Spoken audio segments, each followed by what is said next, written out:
السلام علیکم، امید ہے آپ سب خیر و عافیت سے ہوں گے۔ تو آئیے آج کی آیتیں شروع کرتے ہیں۔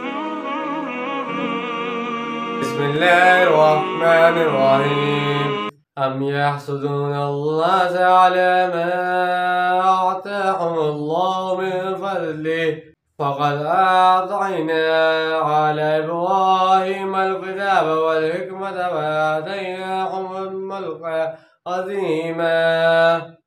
شروع اللہ کے نام سے جو بڑا مہربان نہایت رحم کرنے والا ہے۔ کیا یہ حسد کر رہے ہیں لوگوں سے اس پر کہ جو اللہ نے ان کو اپنے فضل میں سے عطا کر دیا ہے؟ تو ہم نے آل ابراہیم علیہ السلام کو کتاب اور حکمت عطا فرمائی اور انہیں بہت بڑی حکومتیں بھی دیں۔ دراصل یہ سب اس حسد کا نتیجہ ہے کہ جو یہ مسلمان سے کہتے رہتے ہیں کہ اللہ نے ان امیین میں اپنا آخری نبی بھیج دیا اور انہیں اپنی آخری کتاب عطا فرما دی جنہیں یہ حقیر سمجھتے تھے۔ اب یہ اس حسد کی آگ میں جل رہے ہیں۔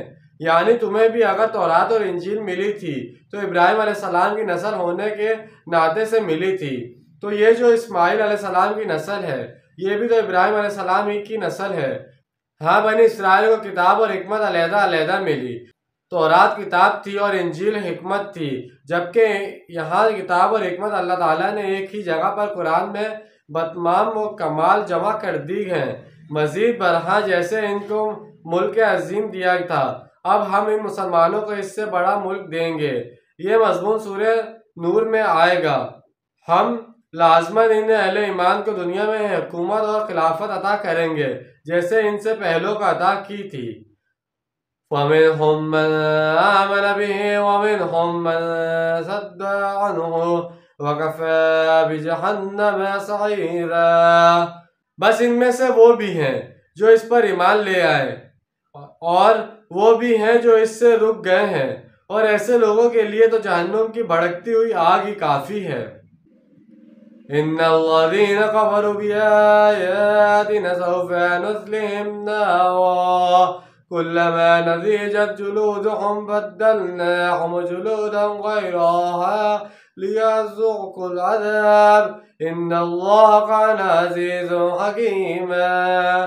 یقیناً جو لوگ ہماری آیات کا کفر کریں گے ایک وقت آئے گا کہ ہم انہیں آگ میں جھونک دیں گے، اور جب بھی ان کی کھالیں جل جائیں گی ہم ان کو دوسری کھالیں بدل دیں گے تاکہ وہ عذاب کا مزہ چکھتے رہیں۔ یقیناً اللہ تعالیٰ زبردست ہے، کمال حکمت والا ہے۔ یہ بھی ایک بہت بڑی حقیقت ہے جسے میڈیکل سائنس نے دریافت کیا ہے کہ درد کا احساس انسان کی کھال ہی میں ہے۔ اس کے نتیجے گوشت اور عضلات وغیرہ میں درد کا احساس نہیں ہے۔ کسی کو چٹکی کاٹی جائے، کانٹا چبھے، چوٹ لگے یا کوئی حصہ جل جائے تو تکلیف اور درد کا سارا احساس جلد ہی میں ہوتا ہے۔